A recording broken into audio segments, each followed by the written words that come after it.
benang layangan kalau bro. Kalau gue benang tali tambang. Engkau mau tutupin kau punya kantong mata nih. Mau suatu hari juga kantong matamu kayak kantong celanamu. Iya. Apa yang kau banggakan sispekmu, badanmu yang keren, suatu hari nanti udah tua, one pack juga. Ikan ibu-ibu prenegen. Suatu hari apa yang kita banggakan hari ini. Mari kita main di kedalaman.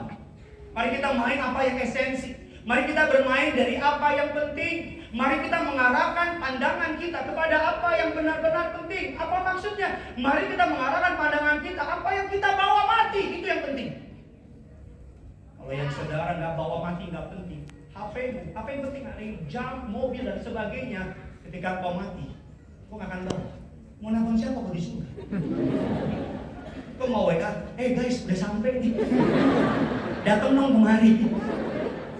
Mari kita belajar dari Lazarus. Sama-sama kita akan belajar dari Lazarus.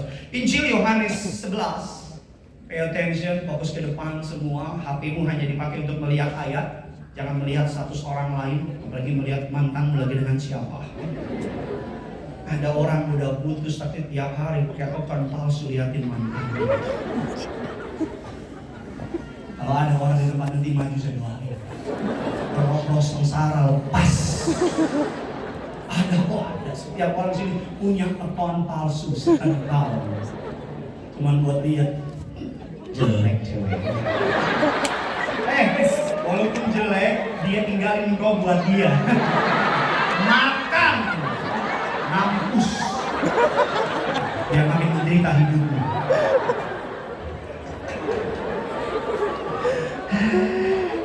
Generasi gak jelas dari sekarang. Yohanes 11 ayatnya yang pertama. Bagi yang baru dengar bahasa kaki, pendeta bilang mampus. Inilah Gideon, you get what you see. Saudara lihat apa? Saudara dapat apa yang saudara lihat? Kalau nggak suka itu jadwal Alek. Saya ya, minggu depan gue balik lagi ke Jakarta. Nggak suka laporin sama Alek, gue nggak takut. Paling ini juga ngomongin gue kok. Yohanes 11, kita mau ketawa-ketawa nih. Yohanes 11 ayat yang pertama, karena ayatnya banyak, kita lompat ke ayat yang kelima. Saya berusaha membuat khotbah tetap fun, tapi esensinya kita harus dapat. Saya bukan stand up comedy, saya pastor, saya pendeta. Khotbah lucu hanya untuk membuat saudara tetap fresh. Tapi itu bukan intinya. Karena saya tahu dalam teori berkhotbah kalau terlalu serius bisa stroke.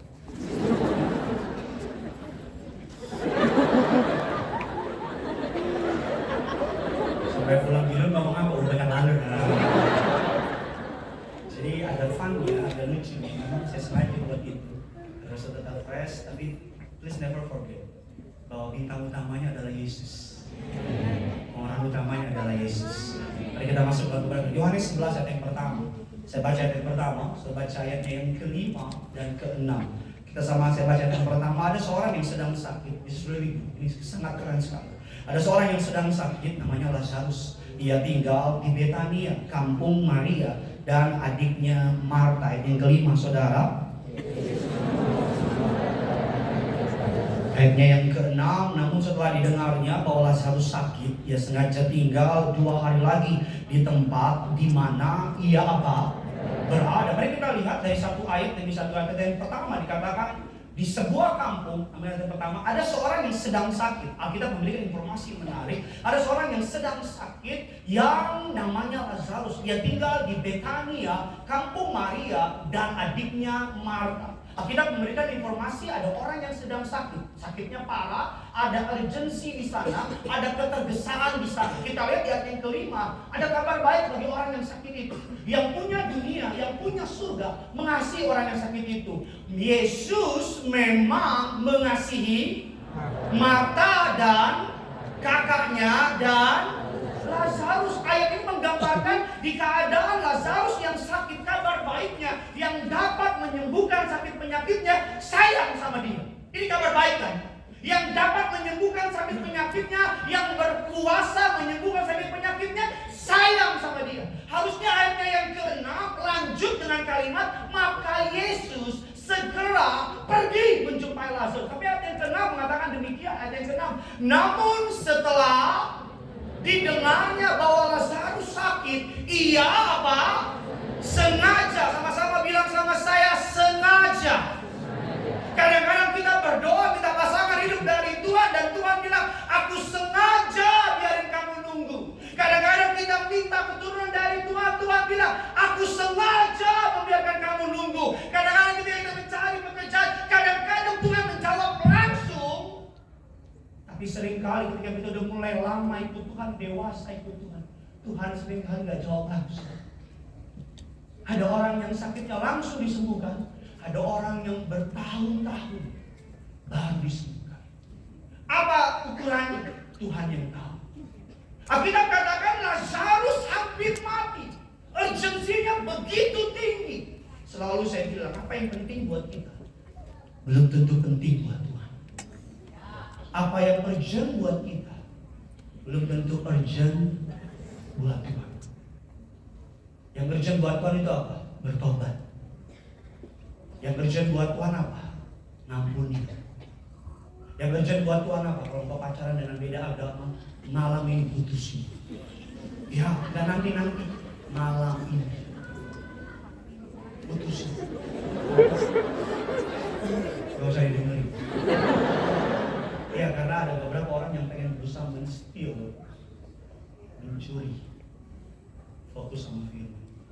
Trust me, percaya saya. Kita fokus. Apa yang urgent buat Tuhan adalah kita bertobat. Ngampuni gak bisa besok. Kalau malam kau dipanggil Tuhan dan kau gak ngampuni, kau masuk surga. Bertobat gak bisa nanti. Kalau malam ini kau datang ke toilet, kepleset, kepalamu kena, mati, ya tolak sih. Gak bisa besok. Kita lihat ayat selanjutnya. Mari sama-sama kita akan belajar secara naratif. Kita lihat ayatnya yang ke-21. Kita lihat apa yang Marta katakan ayat ke-21. Sama-sama kita baca. 3, 2, 1, iya. Maka kata Marta kepada Yesus. Marta berkata sesuatu kepada Yesus. Tuhan, sekiranya kau ada di sini, saudaraku pasti tidak akan mati. Kita lihat di ayat ke-32. Ini kata Marta. Apa kata Maria kepada Yesus? Ayat ke-32. Sama-sama kita lihat ayat ke-32. 3, 2, 1, ya. Setibanya melihat, tersungkurlah ia di depan kakinya dan berkata kepadanya, Tuhan, sekiranya kau ada di sini, saudaraku, mengapa kakak beradik ini di different time, di waktu yang berbeda, perkataannya yang sama? Tahukah saudara, dari perkataan Maria dan Marta ada kegetiran di situ, ada kepahitan di situ, ada marah, ada kekecewaan. Besar kemungkinan karena Maria, Marta, Lazarus adalah keluarga yang prominent family, keluarga yang kaya. Ketika mereka memutus orang menjumpai Yesus, mereka besar kemungkinan mereka tahu Yesus sengaja menunggu 2 hari. Saya bayangin Lazarus sudah ngap-ngap gitu, hampir mati. Marta, aku suruh anak buahnya jumpai Yesus, bilang yang dikasihi sudah hampir mati. Jumpai seorang itu lari terburu-buru dan bilang, Guru, yang kau kasih Lazarus, dia sedang sakit. Harapan dari utusan ini adalah Yesus, oke, kita pergi. Tapi Yesus bilang, sakit. Oh, murid Yesus, kita pergi. 2 hari. Petrus bilang, lah udah mati dong. Terus yang utusan ini bilang, aku harus gimana? Pulang. Dia pulang. Dia bilang sama Maria Marta bilang gini, udah ngomong sama Yesus? Udah. Di mana Yesus? Dia bilang, oke. Di mana Yesus? 2 hari lagi. Saudara bayangin, Maria Marta melihat Lazarus mati di depan mata dia. Terus Yesus kok nggak datang ya? Kata Yesus sayang sama kita. Katanya Yesus cinta sama kita. Beda hal kalau Yesus nggak tahu, tapi Yesus tahu. Bayangin nggak pergolakan batin Maria dan Marta ketika dia tahu Yesus tahu, tapi Yesus nggak datang. Bayangin pergolakan batin Maria dan Marta yang tahu bahwa Yesus katanya sayang, yang tahu Yesus sanggup, dia melihat dengan mata kepalanya Yesus membangkitkan orang mati, memberi makan 5.000 orang dengan 5 roti 2 ikan, berjalan di atas air. Dia tahu Yesus yang paling capable untuk menolong kakaknya, dan dia udah kirim utusan untuk menjumpai Yesus. Tapi Yesus nggak datang. Kalau saya boleh ngomong bahasa saat Maria Marta ngomong gini sama Yesus, kalau aja Tuhan gak nunggu 2 hari, saudara pun gak akan mati. Ini saudara ada di tahap itu hari ini. Kalau Tuhan sayang, kenapa Tuhan izinin ini terjadi? Tanya yang paling sering ditanya oleh orang Kristen, kenapa hal buruk terjadi sama orang baik? Kalau Tuhan ada, kenapa papaku Tuhan ambil? Kalau Tuhan ada, kenapa aku udah hidup baik, tapi Tuhan gak berkati aku? Maria dan Marta mengalami kekecewaan. And it's okay. Kita semua pernah kecewa dalam hidup ini, betul apa tidak? Bahkan mungkin pernah kecewa sama Tuhan, and it's okay. Itu the part, itu bagian dari bertumbuhnya iman kita. Amin. Saya pun pernah kecewa sama Tuhan. Saudara juga pasti pernah kecewa, tapi it's okay. Itu bagian dari kita bertumbuh dalam mengenal Tuhan. Yang percaya boleh bilang amin. Saya mau bilang sama saudara, mengapa Tuhan demikian? Sama-sama bilang sama saya anak. Bilang kiri kanan saudara, kita anak kerajaan surga. Sama-sama bilang sama saya, anak kerajaan surga diperlakukan berbeda. Yang percaya bilang amin. Anak kerajaan surga. Suatu hari saya di sekolah nakal, SD, nakal, dan kepala sekolah marah. Dipanggil semua yang nakal, dikumpulin. Dipanggil orang tuanya, semua orang tuanya datang. Dan yang paling cepat datang mama saya. Mama saya persis seperti ibu-ibu Batak pada umumnya. Datang langsung cewek saya, marah sama saya, pukul sama saya, diambil sapu lidi, dipukul dan marah dan sebagainya. Makin nangis, makin dipukul. Pokoknya ibu-ibu zaman dulu tuh, makanya zaman sekarang baru dibentak dikit, udah langsung mentalnya kena. Peyek. Zaman dulu guru kalau marah dihantam pakai penggaris, masuk sekolah tangan begini dipukulin. Zaman sekarang kalau dibentak dikit, dasar guru, lapor Komnas HAM. Singkat cerita, saya masuk pagi ke sekolah, remah-remah, dipukul dan sebagainya. Teman saya yang nakal sama saya ketawa-ketawa. Saya bilang, lu gak dipukulin? Kagak. Orang tua biasa aja mukul. Saya pulang sama mama, saya bilang, mama, teman-temanku dipukulin. Kenapa cuma botok yang dipukulin? Mereka gak dipukulin. Apa jawab mama saya? Mereka bukan anak mama. Kamu anak mama. Anak orang ngapain mama urus? Pernah gak saudara berpikir orang lain jahat banget, tapi baik aja, baik-baik aja. Udah nipu, bohong, curang, tapi hidupnya baik aja, mobilnya bagus, rumahnya oke. Terus kita bilang, kita baru mau jahat dikit, langsung ketahuan. Pernah ya. Orang lain jahat, gak pernah ketahuan. Orang lain selingkuh, sampai nikah lagi, anaknya sampai sarjana dari perempuan yang lain itu. Kita baru mau WA orang lain, baru bilang hai, itu pun baru centang 1. Dia langsung bilang, mau ngapain kan hai? Pernah gak saudara berpikir, kok orang lain buat jahat aman aja, kok orang lain mau nakal aman aja, orang lain mau nipu, mau gak benar, baik-baik aja. Tapi giliran kita baru mau jahat dikit, langsung ketahuan, langsung dihajar, langsung diproses. Kalau kau ngalamin itu, puji Tuhan, berarti kau anak. Amin. Berarti kau apa? Anak. Orang lain mau buat apa kata Tuhan, mereka bukan anak-anak.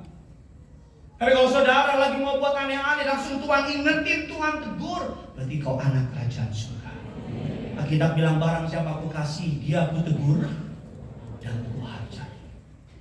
Kalau bukan anak, mau buat apa juga biarin sama Tuhan.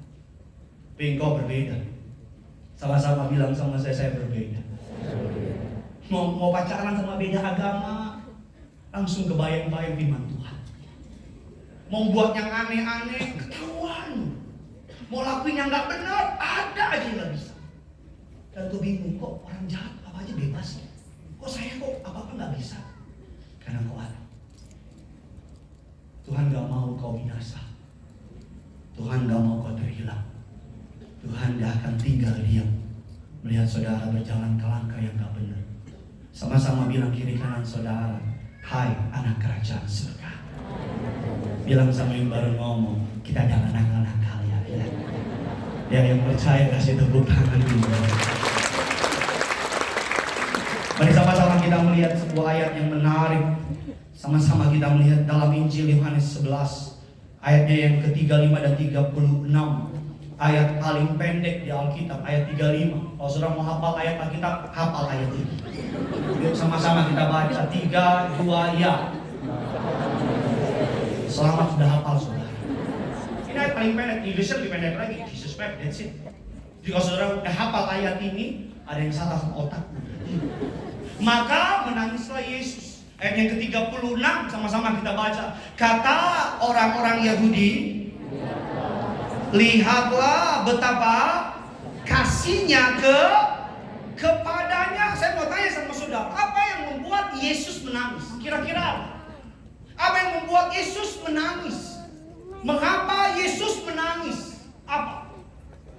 Apa karena Lazarus mati?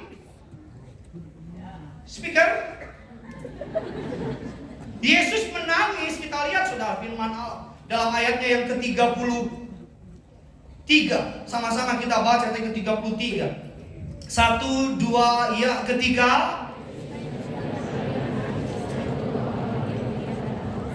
Maka apa? Ia sangat terharu dan apa? Berkata, Yesus menangis bukan karena Lazarus mati. No.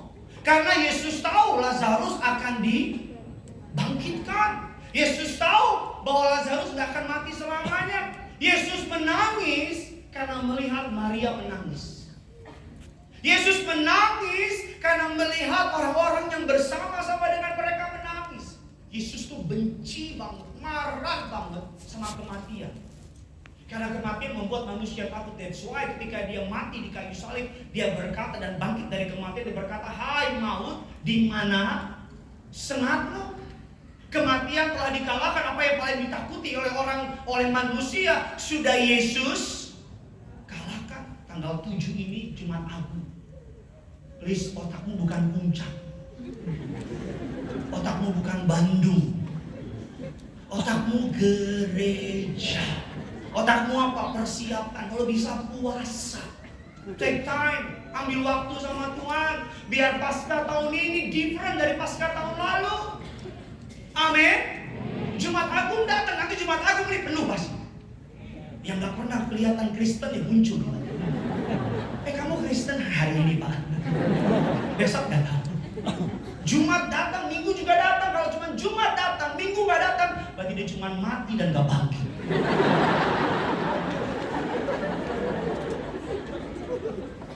Kematian bagi orang Kristen gak menakutkan. Kematian bagi orang percaya adalah cilut bau. Tutup mata di bumi, buka mata di surga. Yang percaya bilang amin dulu. Kalau ada orang Kristen yang keluarganya meninggal, boleh nggak nangis? Boleh, manusia. Justru kalau suamimu meninggal dan kau nggak nangis, ada yang salah. Mati dia. Lu nyanyi, sungguh kau hebat, ajaib perkasa perbuatanmu. Nangis boleh nggak? Boleh. Saya kalau ketemu orang Batak paling ngeri. Gue Batak ngeri kalau meninggal. Saya di sini di lapangan baru taruh mobil, rumahnya jauh dari sana. Teriakannya kedengaran. Mama saya ikut sampai nangis. Saya bilang, Mama kenapa? Enggak. Kenapa? Enggak. Nangis boleh nangis, tapi jangan kayak gak punya Tuhan. 1-2 hari, oke, seminggu boleh. Take time. Tapi punya iman. Papa mama sudah di surga. Kita bilang yang mati gak nyamperin kita. Kita yang berkunjung sama mereka. Artinya suatu hari sampai tua, muda, ganteng, cantik, educated, uneducated, kaya atau miskin, terkenal atau terkenal, pasti masuk peti mati. Setiap kita semua sedang pegang antrian kematian. Kita lagi antri. Nggak kelihatan aja. Lagi antri masuk. Ada yang antriannya udah dikit lagi. Yang masih panjang. Saya nggak tahu siapa orangnya. Tapi benar dong. Kematian nggak kenal putih rambut. Nggak kenal tua dulu harus mati. Nggak. Banyak papasan anaknya. Artinya apa? Anytime bisa mati. Maut selangkah dari hidup. Artinya apa? Kalau anytime bisa mati, maka kita harus bertobat setiap saat. Itu maksud saya. Saya takutnya ketika kita lagi dugem, lagi joget, ini musik gue banget nih.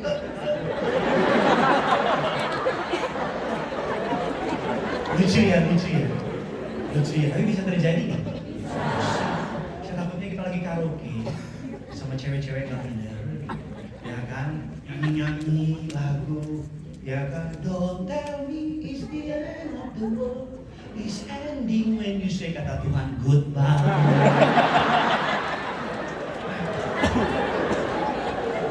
Lucu ya. Ketawa, pan ya. Bikin. Suatu hari mas, saudara saya, ketika dipanggil Tuhan nggak tanya, kamu centang biru ya? Kamu orang kaya, kamu di bumi terkenal ya? Tuhan udah baik deh, Tuhan udah baik. Tuhan yang mana katanya, aku kasih kamu 33 tahun hidup. Apa yang kamu lakukan? Berapa banyak Tuhan kau bawa jiwa padaku? Tuhan aku begini. Oke, daripada ngomong, Tuhan bilang di setel CCTV. Terus CCTV-nya gak bisa diedit. Gak bisa. Kita gak bisa kembali kata cepetin dong itu dong kan. Bagian sarwi pas video nah gitu. Wah kanan lo kan. Di setel. Saya gak plan buat baik. Setelah gue lihat paham saya. Tapi kalau saya lari kemari, saya tawanan kemana Tuhan bawa, biarin aja. Tuhan setel. Semua kayak ini setel. Semua perbuatan di kamar, di tempat tidur, di mobil, sama pacar lu. Saya nggak mau menghakimi dan saya nggak mau saudara pulang nggak feel. Saya mau saudara feel God and feel good. Saya mau saudara merasakan Tuhan dan merasakan baik. Tapi itu semuanya dapat dirasakan kalau kita benar-benar bertobat. Lalu. Yang dari kau perbuat lalu. Kalau kau sama pacar lu nggak benar, pulang dari tempat ini sepakat deh. Kita sepakat ya. Jatuh bangun lagi. Yang repot tuh nyaman, yang repot nih. Zina, cabul, dusta, nipu nyaman dan nggak merasa bersalah dan merasa everything is good kok. Itu yang repot. Hidup dalam dosa berbeda dengan berjuang melawan. Hidup dalam dosa itu artinya habitual di situ, nyaman. Tapi berjuang dalam dosa artinya ya jatuh ya bangun, ya kalah ya diri. Yang setuju bilang amin. Nah kembali kepada khotbah saya karena saya tiba-tiba lari kemana. Yesus menangis karena melihat Maria menangis. Tuhan yang saudara sembah, saya undang imam musik. Tuhan yang saudara sembah adalah Tuhan yang dapat merasakan apa yang saudara rasakan. Katakan amin. Orang bilang kekristenan kelemahannya adalah Tuhan jadi Allah. Bagi saya bukan kelemahan. Justru Tuhan, orang bilang kekristenan manusia, Tuhan jadi manusia. Itu kebodohan kekristenan. Bagi saya bukan kebodohan, itu kekuatan kekristenan. Tuhan jadi manusia. Sebagai contoh ada 2 ayam. Kok tiba-tiba ayam Pak dengerin aja. Ada ayam. Ayam berantem mereka saling menyakiti karena makanan. Sebagai manusia saya lihat ayam berantem, bilang ayam jangan berantem. Ini ada makan karena mereka nggak ngerti bahasa saya. Mereka patok tangan saya. Dasar ayam kurang ajar. Kalau bisa saya bahasa ayam, kalau saya bisa bahasa ayam, saya akan jelasin sama mereka. Dan saya jadi ayam. Saya cari maka kerajaan ayam saya selamatkan. Kenapa? Karena saya jadi sama seperti ayam. Mengapa Tuhan jadi manusia? Karena di perjanjian lama Allah berbicara kepada bangsa Israel dalam guntur, dalam gelegar, dalam kemegahan, dalam kekudusan. Dan bangsa Israel berkata kepada Musa, jangan ngomong sama kita, biarin kami ngomong sama Musa. Musa yang ngomong sama Allah, kami takut sama Allah. Karena kekudusan, kemuliaan Allah terlalu tinggi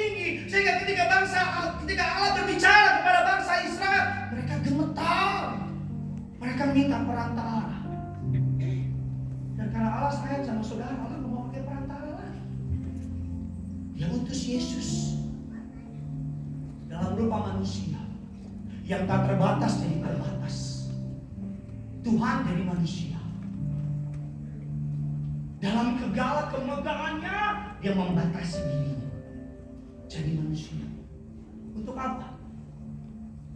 Merasakan yang saudara rasakan. Pahit, kecewa, ditolak, ditinggali, takut, merasa ditinggali, merasa dikhianati. Semua perasaan yang kau rasakan di malam-malam itu, Tuhan rasain. Dan ketika kau datang dan bilang sama dia, Tuhan aku dikhianati. Kalau Tuhan gak pernah jadi manusia, Tuhan akan bilang sama malaikat, bagaimana rasa dikhianati? Aku gak pernah dikhianati. Tapi karena dia pernah dikhianati, ketika saudara berkata, Tuhan my best friend, tusuk aku dari belakang. Dan Tuhan akan berkata, aku tahu perasaan. Di kayu salib aku ditinggalkan oleh mereka yang aku kasihi. Tuhan gak ada yang peduli sama aku sendirian. Tuhan bilang, aku tahu perasaanmu. Saudara pernah kamu memperhatikan di mana Yusuf ketika Yesus disalibkan, ayahnya? Pernahkah saudara berpikir di mana ayahnya Yesus ketika Yesus disalibkan? Banyak orang nggak tahu bahwa ayahnya Yusuf di mana nggak ada atau sebagainya. Jangan bikin teori, ya mungkin papanya berantem kali sama mamanya, Pak. Jadi mereka ribut atau mungkin Yusuf nikah lagi, lu gila namanya. Tapi di mana Yusuf ketika Yesus disalibkan? Kalau Yusuf masih hidup, Yesus nggak mungkin bilang sama murid-muridnya, Ibu, ini anak-anak. Anak ini, Yesus nggak mungkin titipin ibunya.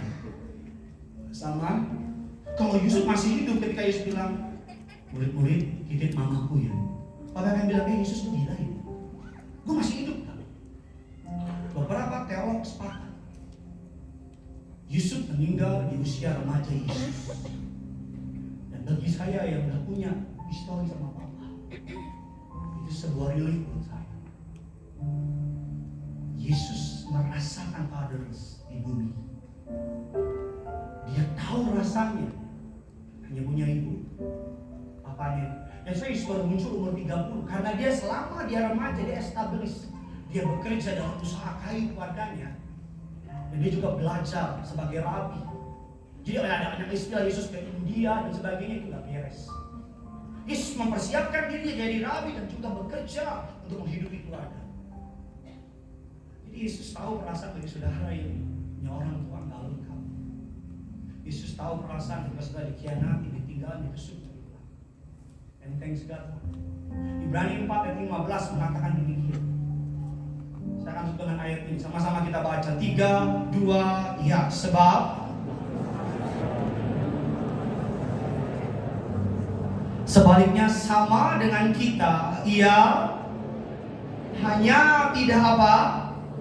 Sebab imam besar yang kita punya, kata Alkitab, bukanlah imam besar yang tidak dapat turut merasakan kelemahan-kelemahan kita. Mengapa dulu kita banyak pilih Jokowi? Karena kita merasa Jokowi one of us. Jokowi, kita merasa Presiden Jokowi ini bukan politik, karena Jokowi nggak bisa dipilih 3 kali. Jadi saya bebas dulu. Kenapa kita pilih Jokowi? Karena bagi kita Jokowi dari keluarga bukan siapa mirip sama kita. Karena kita merasa Jokowi mewakili kita. Kenapa kita suka sama yang sesuku? Kenapa kita suka sama yang seirama? Karena kita merasa mereka mewakili kita. Kenapa Yesus harus jadi manusia? Mengapa Yesus menangis melihat Maria menangis? Karena dia dapat merasakan apa yang sudah rasakan. Kemarin saya baptisan di Surabaya. Ada anak 13 tahun, keturunan Chinese. Dari ujung ketawa-ketawa. Terus saya tanya, minta doa apa? Terus dia bilang, Pak, saya stres Pak, tiap malam gak bisa tidur. Saya overthinking. Saya ketawa tuh. Udah jelas kalau overthinking. Apaan sih? Pikirin apa? Dancing, Doraemon. Terus dia tiba-tiba dia diam gini. Saya kalau cerita sama orang gak ngerti. Langsung. Saya kalau cerita sama orang jadi saya. Saya cerita sama papa saya, dia bilang anak kecil apaan sih stres? Apa sih stres anak kecil? Ngerti apa sih anak kecil? Saya langsung kayak strum. Saya langsung bilang oke. Saya langsung menjajarkan diri saya sama dia. Mungkin saudara cerita sama papamu tentang hidupmu, papamu bilang apaan sih? Mungkin saudara cerita sama teman dan temanmu bukan yang malah menghakimi engkau. Apaan sih? Mungkin saudara cinta sama suamimu, sama istrimu, dan mungkin gak ada yang ngerti sama saudara. Karena apa yang saudara cintakan jangan sama mereka. Alu lebay aja kali, alunya aja terlalu lemah, alunya aja yang gak punya kekuatan, dasar itu kelemahan. Jadinya kita pura-pura gitu ya. Kita nutup diri kita. Dan gak sedikit dari mereka yang berakhir begitu. Karena merasa gak ada yang peduli sama mereka. Tonight, Mama, Yesus menangis melihat Maria menangis. Saya percaya ketika kamu menangis di malam hari dan berkata kali ini sama saya, Tuhan bilang, I do. Peduli sama kamu. That's why Tuhan adalah sandaran terbaik dalam hidup. Ketika papamu gak ngerti sama engkau, Tuhan ngerti. Ketika orang yang melihat yang buruk dari hidup, Tuhan tetap melihat ada yang baik dari diri saudara. Ketika orang melihat saudara sebagai beban, Tuhan melihat saudara bukan sebagai beban. Ketika orang melihat saudara sebagai sampah, Tuhan melihat saudara sebagai mutiara. Dia berkata, aku mengasihi engkau dengan kasih yang kekal. That's why saya melihat yang suka bilang, yang punya surga, crazy love, dia tergila-gila sama. Kalau Tuhan punya dompet, saya percaya dibuka dompetnya foto kita. Kalau Tuhan punya Instagram, saya percaya yang dia follow saudara bisa. Kalau Tuhan punya kalender, dia akan lingkarin ulang tahun kita 9 Juni. Ulang tahun saya. Kalau Tuhan punya pohon di rumah, Tuhan akan lingkarin pohon itu. Jesus loves Gideon. Pendeta dulu, baru MC, singer, choir, masih panjang pohonnya.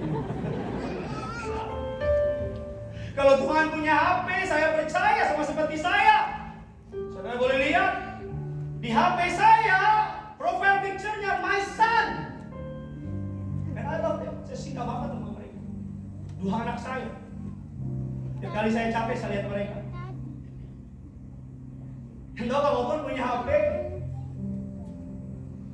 saudara dan saya, dia taruh di HP, seperti HP.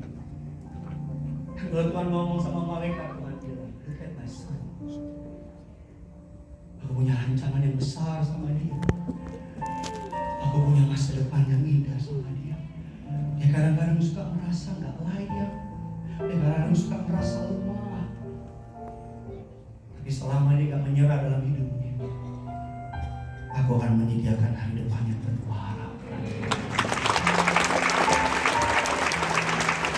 Saya lihat banyak orang-orang yang mengaku saya, it's okay. Ini rumah papamu. Kalau mau sok kuat di luar, di sini hancur hati sama Tuhan.